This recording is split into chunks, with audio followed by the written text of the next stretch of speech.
खान साहब को एक लड़की बेहद पसंद थी। बड़ी मुश्किलों, झगड़ों और कई अड़चनों के बाद आखिरकार उनकी शादी उसी लड़की से हो गई। ये वो दिन था जिसका खान साहब को कब से इंतजार था। शादी वाले दिन खान साहब पूरे जोश में अच्छे कपड़े पहनकर खुशियों से झूम रहे थे। फिर शादी के बाद वो पल भी आया, रुखसती का। जैसे ही रुखसती का वक्त आया, लड़की अपनी माँ के गले लगकर रोने लगी। माँ बेटी के आंसू थम ही नहीं रहे थे। ये देख खान साहब भी चुप नहीं रह पाए। उनकी आंखें भी भर आईं और वो भी बहुत इमोशनल हो गए। अब खान साहब को लगा ये तो बड़ा इमोशनल सीन है, तो वो धीरे धीरे लड़की के पास गए और बहुत ही भावुक अंदाज में बोले, गुलनाज, हम सब कुछ सह सकता है, पर तुम्हारी आंखों में आंसू नहीं देख सकता। सभी लोग सोचने लगे, वाह क्या प्यार है। लेकिन खान साहब यहीं नहीं रुके। वो बोले, तुम अपनी माँ के साथ हमेशा खुश रहो, हम तुम्हें तलाक देता है।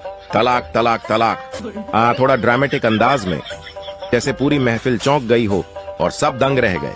किसी को समझ नहीं आया कि हुआ क्या। शादी तो हुई नहीं, रुखसती से पहले ही मामला खत्म, और खान साहब अपनी ही इमोशंस में बहकर कहानी का दी एंड कर गए।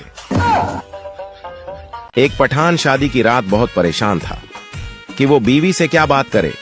आखिरकार बहुत सोचने के बाद बोला, तुम्हारे घर वालों को पता है कि तुम रात को इधर रहोगी। एक आदमी तलवार लिए मस्जिद में आया और आवाज लगाई, आप में से कोई सच्चा मुसलमान है?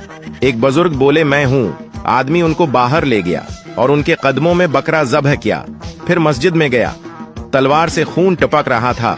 सब लोग घबरा गए और वो आदमी बोला, और कोई सच्चा मुसलमान है? किसी ने आवाज लगाई, मौलवी साहब हैं। मौलवी गुस्से से बोला, झूठ बोलता है कमीना, मैं तो ऐलान करवाने आया था कि परसों से केबल नहीं आ रही। एक पठान साइकिल पर अपनी बहन के साथ जा रहा था तो रास्ते में किसी ने आवाज लगाई, खान साहब माशूक को घुमा रहे हो? पठान जोश से बोला, ओह खबीस का बच्चा, माशूक होगी तेरी, हमारी तो बहन है। ये बड़ी अच्छी बात कही है। शहरों में लड़के और लड़कियां डेट पर जाती है, और हमारे यहाँ की लड़कियों को बोलो मिलना है तो बोलेंगे, मम्मी के साथ मार्केट आऊंगी तो देख लेना जी भर कर। चार दोस्त ट्रेन के पीछे भाग रहे थे। दो चढ़ गए तो ट्रेन में लोगों ने कहा, वेल डन।